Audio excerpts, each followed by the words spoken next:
अच्छा, welcome back class. अच्छा, इसमें देखो यार कि how to return the expected return standardization एक और क्वेश्चन है। ठीक है, तो सेम वैसे ही यहाँ पे देखें आपको क्या करना है। ये आर आई दिया हुआ है, पी आई प्रोबेबिलिटी को शो कर रहा है, ये रिटर्न को 0.15 माइनस 0.15 मल्टीप्लाई, ठीक है, 0.10। ठीक है, तो यहाँ पे देखें इसको जो है कैलकुलेट किया हुआ है। मैं आपको बता देता हूँ इसको कैसे इसने कैलकुलेट किया हुआ है। बड़ा सिंपल सा है, स्टैट आप लोग पढ़ के ही आए हो। ठीक है, तो इसको देख लेते हैं। पहली वैल्यू निकाल के -0.15 मल्टीप्लाई 0.10। ठीक है, तो आपके पास क्या आ रहा है देख लें, -0.015। ठीक है, ये पहली वैल्यू है। दूसरी निकालते हो 0.03 मल्टीप्लाई 0.20। ठीक है, ये आपके पास -0.006 आ जाएगी। तो ये जितनी भी वैल्यूज आ रही हैं इनको एट दी एंड आपने सम ले लेना है। ठीक है, यहाँ पे आपके पास जाहिर सी बात है, उसने बताया हुआ है कि सम कैसे लेना है आपने। तो समेशन है इस फार्मूले में, तो सम ले लेना है 0.09 मीन टू से 9%। ठीक है, एक्सपेक्टेड रिटर्न हमारा जो ये BW स्टॉक है क्या है जी, 9% है। तो इसी स्टॉक की अगर हम स्टैंडर्ड एविएशन निकालें तो क्या होगा, स्क्वायर रूट आप लोगे। ठीक है, और आर आई माइनस आर आई का स्क्वायर, ठीक है, आर बार का स्क्वायर, और उसके बाद प्रोबेबिलिटी से मल्टीप्लाई कर देना है। तो इसको भी जो है हम यहाँ पे देखें टेबल बना के सॉल्व किया गया है। ठीक है, तो आपने क्या करना है, इसमें भी कैलकुलेशन ज़रा देख लें। क्या कैलकुलेशन हम कह रहे थे कि किस तरह से कैलकुलेशन हमने करनी है जी। इसको ज़रा मैं सेट कर लूँ जी। थोड़ा आप कैलकुलेटर देखते हैं हम जी। बात हम कह रहे थे कैलकुलेशन की। तो जी हम करते हैं क्या जी, R R I R minus R bar. ठीक है, आर बार जो है ये एक्सपेक्टेड रिटर्न हमारे पास कितना है, 0.09। तो जी पहला आपके पास क्या है, ये क्या है, आर है। ठीक है, -0.15 और -0.09। ठीक है, जो भी आंसर आता है -0.24, और इसका आपने क्या कर लेना, स्केयर ले लेना है। ठीक है, और फिर मल्टीप्लाई कर देना है प्रोबेबिलिटी के साथ 0.10। ठीक है, तो आंसर क्या है जी, 0.0056। ठीक है, ये आपके सामने आंसर नज़र आ रहा है आपको, 0.00576। ठीक है, चलिए मैं दूसरा दूसरा एक करता हूँ। पॉइंट ये भी माइनस में है, -0.03। ठीक है, और फिर -0.09। जो भी आंसर आता है उसका कर लेते हैं हम स्क्वायर, और फिर उसको मल्टीप्लाई कर देते हैं किसके साथ, इसकी प्रोबेबिलिटी कितनी है, 0.20। ठीक है, तो ये आंसर आ गया है 0.00288। ठीक है जी, ये देखें आपके सामने। तो ये जो आपने स्टैंडर्ड एविएशन के लिए जो है ये आपने एक्सपेक्टेड रिटर्न को सॉल्व किया है। ठीक है, तो स्टैंडर्ड एविएशन के लिए जैसे मैं बात कर रहा था, आर माइनस आर बार का स्क्वायर मल्टीप्लाई प्रोबेबिलिटी। ठीक है, तो ये आपने सारा का क्या कर लेना है, ये इनकी कैलकुलेशन कर लेनी है और उसका जो है सम कर लेना है। ये इसका सम हुआ है। ठीक है, इन सबको जो है हमने सॉल्व किया तो सम ये आ गया। तो सम आप क्या करते हो, स्क्वायर रूट के अंदर रख लेते हो। ये सारा हमने सॉल्व कर लिया है, और ये सम है 0.01728। और ये जो है आप क्या करते हो जी, स्क्वायर रूट लेते हो उसके, तो क्या आंसर आ जाता है 0.1315, और इसको परसेंटेज में कन्वर्ट करते हो तो 13.15%। ये आपका आंसर ठीक हो गया जी। अच्छा, जो स्टैंडर्ड एविएशन है, सिंपल आपको आइडिया होगा ही कि स्टैंडर्ड एविएशन हम क्यों कैलकुलेट कर रहे होते हैं। मसला ये है कि जो स्टैंडर्ड एविएशन होती है हमारी, उसमें हमने जो है कैलकुलेशन यही करनी होती है रिस्क के पॉइंट ऑफ व्यू से। अब आपका जो स्टॉक है इसमें देखिए 13.15% क्या है, रिस्क इन्वॉल्व है। उसमें जो रिटर्न आपको मिल रहा है वो कितना है, 9%। ठीक है, कितना रिटर्न है जी, जो आपने कैलकुलेट किया था ये 9% रिटर्न है। इस स्टॉक बास्केट बंडर के स्टॉक को अगर आप परचेज करते हो, 9% इसमें रिटर्न है।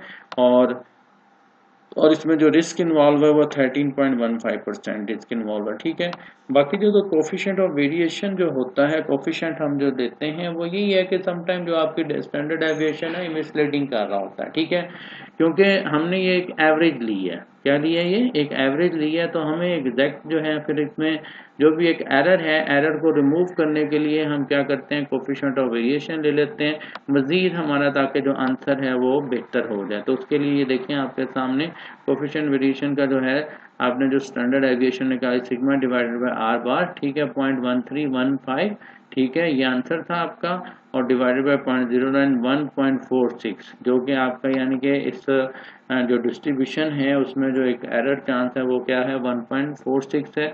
और मजीद इसको जो है ये भी एक रिस्क फैक्टर ही है, जिसमें हम कह सकते हैं कि जो हमारे आंसर्स हैं इसमें 1.46% जो है इसमें क्या है मिस्टेक, या वो अगर चेंज हुआ तो इस तरह से होगा। ठीक हो गया जी, ये हमारे पास जो है कॉन्सेप्ट था प्रोबेबिलिटी डिस्ट्रीब्यूशन को। ठीक है, आप लोगों ने प्रोबेबिलिटी डिस्ट्रीब्यूशन के बिहाफ पे जो है रिस्क एंड रिटर्न को कैलकुलेट करना सीखा। ठीक हो गया जी। तो नेक्स्ट हमारे पास जो है इसी से रिलेटेड जो टॉपिक है वो है risk and return in a portfolio context. ठीक है, अब उसकी हम बात कर लेते हैं। Risk and return in a portfolio context में देखें क्या है, पहली जो बात है यहाँ पे देखें, it's represent the combination of two or more security और एसेट। ठीक हो गया जी, ये हमारे पास शो किस चीज़ को कर रहा है। देखें अब इसको थोड़ा सा इस तरह से अंडरस्टैंड करें कि जब भी हम इन्वेस्टमेंट कर रहे होते हैं तो उसमें कोशिश ये की जा रही होती है कि सिक्योर इन्वेस्टमेंट करें। ठीक है, अच्छा सिक्योर इन्वेस्टमेंट या अपनी इन्वेस्टमेंट को सिक्योर बनाने के लिए फिर कंपनीज क्या करती हैं, या एज अ इन्वेस्टर वो क्या करता है, अपने सारे के सारे पैसे जो है वो किसी एक सिंगल स्टॉक या कहीं एक जगह पे इन्वेस्टमेंट नहीं करता। क्यों, उसमें क्या है रिस्क फैक्टर ज़्यादा इन्वॉल्व हो जाता है। ठीक है, तो जैसे आपने अक्सर सुना होगा don't put the all egg in your one basket, तो उसमें यही है कि हम क्या करते हैं कि हम अगर इंडस्ट्री की भी हम बात करें कि हम यार कोई भी एक कंपनी है, जैसे लाइक बैंकिंग सेक्टर की कोई कंपनी है, कोई बैंक है, उसमें अपने पैसे इन्वेस्टमेंट कर देते हैं। ठीक है, अगर आपके पास 1 लाख भी है तो वो 1 लाख सारा का सारा आप उसमें नहीं इन्वेस्ट करो। ठीक है, आप कोई और जो है कोई बैंकिंग सेक्टर में कोई और उठा लो, लेकिन पोर्टफोलियो के पॉइंट ऑफ व्यू से जो है वो कहता है इंडस्ट्री भी आप सेम ना उठाएं। ठीक है, क्योंकि अगर कोई प्रॉब्लम आता है, रिसेशन वगैरह आता है, इकोनॉमिकल जो भी प्रॉब्लम्स आती हैं, ठीक है, तो उसमें जो है एक पर्टिकुलर इंडस्ट्री अगर बैठ रही है, इसका मतलब ये नहीं है कि सारी की सारी इंडस्ट्रीज बैठ जाएंगी। ठीक है, तो उसमें फिर यही होता है कि हम हर एक अच्छी नॉमिनेटेड जो भी इंडस्ट्री है सिक्योर, उसमें से एक एक दो दो कंपनियां उठा लेते हैं अगर आपके पास अच्छी इन्वेस्टमेंट है। उससे हमारा होता क्या है, ये एक रिस्क को डाइवर्सिफाई या रिस्क को रिड्यूस करने की सिर्फ लॉजिक है कि हम अपने जो पैसे हैं, ठीक है, अगर 1 लाख ही इन्वेस्ट करना है, वो एक जगह नहीं, 50,000 एक स्टॉक में इन्वेस्ट कर दो, 50,000 दूसरे स्टॉक में इन्वेस्ट कर दो। उससे होगा क्या कि हमारे एक्सपेक्टेड रिटर्न ही हैं, और एक्सपेक्टेड रिटर्न के पॉइंट ऑफ व्यू से अगर एक स्टॉक हमें वो एक्सपेक्टेड रिटर्न नहीं दे पाता तो ज़रूरी नहीं है दूसरा भी ना दे। ठीक है, तो कम से कम एक स्टॉक तो हमें देगा ना। तो इस वजह से सिर्फ ये होता है कि हम पोर्टफोलियो कॉन्टेक्स्ट में रिस्क एंड रिटर्न को जो है कम्बिनेशन ऑफ 2 और मोर सिक्योरिटी और एसेट, हम एक सिक्योरिटी में इन्वेस्टमेंट नहीं करते, हम एक से ज़्यादा में इन्वेस्टमेंट करते हैं। तो इसी को हम क्या कर रहे होते हैं, पोर्टफोलियो और पोर्टफोलियो या ग्रुप ऑफ इन्वेस्टमेंट का नाम देते हैं। अच्छा जी, अब ये पोर्टफोलियो रिटर्न में होता क्या है उसकी तरफ हम चलते हैं। पोर्टफोलियो रिटर्न में स्टूडेंट ऐसा है कि एक तो पहली बात है ये एक वेटेड एवरेज ही होती है हमारे रिटर्न की। ठीक है, और उस वेटेड एवरेज के बिहाफ पे आप क्या करते हो, पोर्टफोलियो रिटर्न कैलकुलेट कर लेते हो, और उसके बाद जो है जो स्टैंडर्ड एविएशन है वो भी हम पोर्टफोलियो